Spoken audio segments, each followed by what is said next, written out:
On today's show, more and more cars are joining the 200-mile-an-hour club. Hyundai beats everyone to the punch with Android Auto and Apple CarPlay, and what it's like to drive the newest compact van in the American market. All that and more coming right up on Autoline Daily.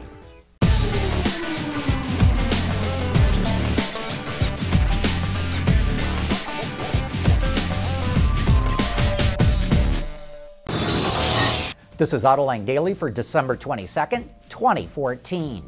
Traffic deaths in the United States have dropped by a quarter since 2004, and the trend continued in 2013.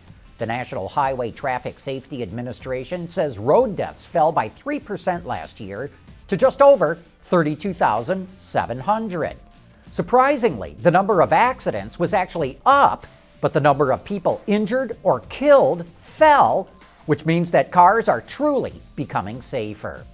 But while traffic deaths are on the decline, the number of recalls in the U.S. skyrocketed. So far this year, automakers have recalled, are you ready for this? 60.5 million vehicles, which shatters the record of 30.8 million set in 2004. GM's ignition switch and Takata's airbag fiascos were the main reasons why so many cars were recalled this year. Hyundai is going to be one of the first automakers to offer both Android's Auto and Apple's CarPlay. They'll be available in the Sonata next summer and then will roll out across its line. These infotainment systems are very simple and clean looking, using big, fat, colorful icons. Most interestingly, these systems can be retrofitted to older cars with a USB upgrade as long as you have AVN 4.0 or higher. That refers to the audio-visual navigation system. In fact, this is just a running software change, and Hyundai will not be charging more money for it. Still to come, more and more cars are joining the 200-mile-an-hour club. Someone just made an electric version of the iconic Shelby Daytona, and what it's like driving the new ProMaster City. Autoline Daily is brought to you by Bridgestone, your journey, our passion, and by Dow Automotive Systems, improving durability and increasing design flexibility with Betamate structural adhesives at dowbetamate.com. With cars like the Corvette Z06 and the Charger Hellcat, the 200-mile-an-hour club is handing out more memberships than ever before, and now it's going to have to issue another.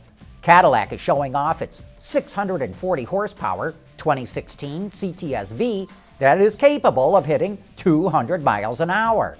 It's powered by a slightly detuned version of the supercharged 6.2-liter V8 that's in the Z06, and it's mated to an 8-speed automatic.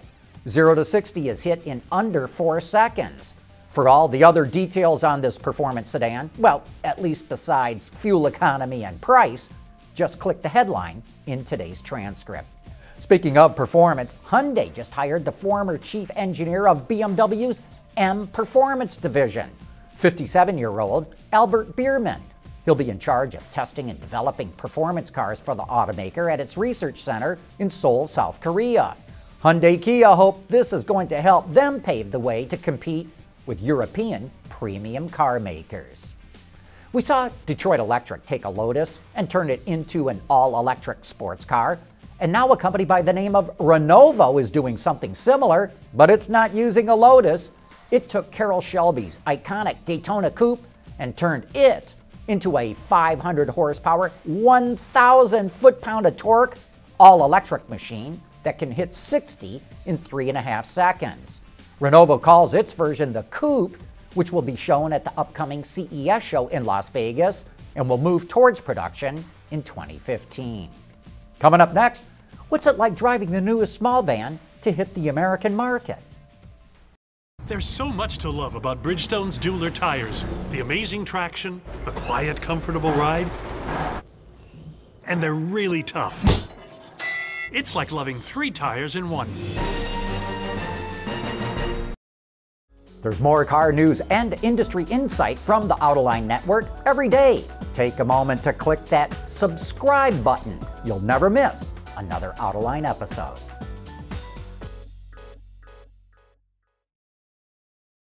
The van market in the United States is undergoing its greatest transformation in over half a century. Ford gets the credit for coming out with the first small commercial van in the U.S. market when it began importing the Transit Connect. Nissan followed with the NV200, which Chevrolet rebadges and sells as the City Express.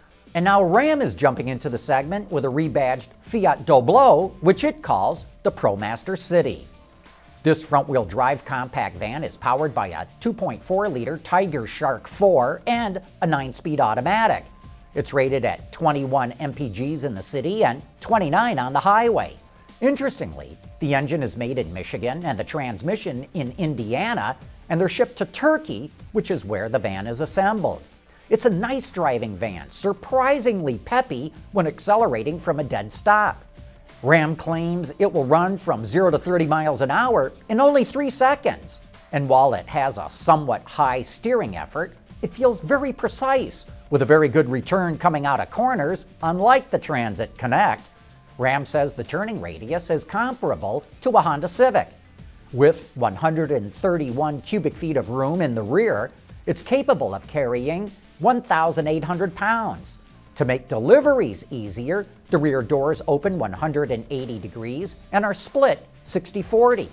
The towing capability is rated at 2,000 pounds. I spent some time driving around with a 1,500-pound trailer and found it to be surprisingly quick. Better still, it felt steady under braking and tracked straight even over uneven pavement.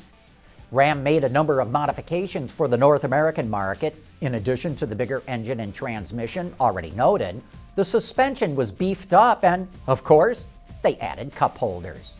I felt it needed more development time because there's a shutter at idle that causes in-cabin pressure that you can actually feel on your ears. Ram says it's aware of the issue and is working on it. The base price of the cargo version is just over $24,000, while the 5-passenger version starts at just over $25,000, and it's going on sale right now. Ram would not say what its sales target is, but just to give you an idea of the segment, Ford will sell 40,000 Transit Connects in the American market this year, while Nissan will sell 13,000 NV200s. And that wraps up today's report. Thanks for watching, and please tune in again tomorrow.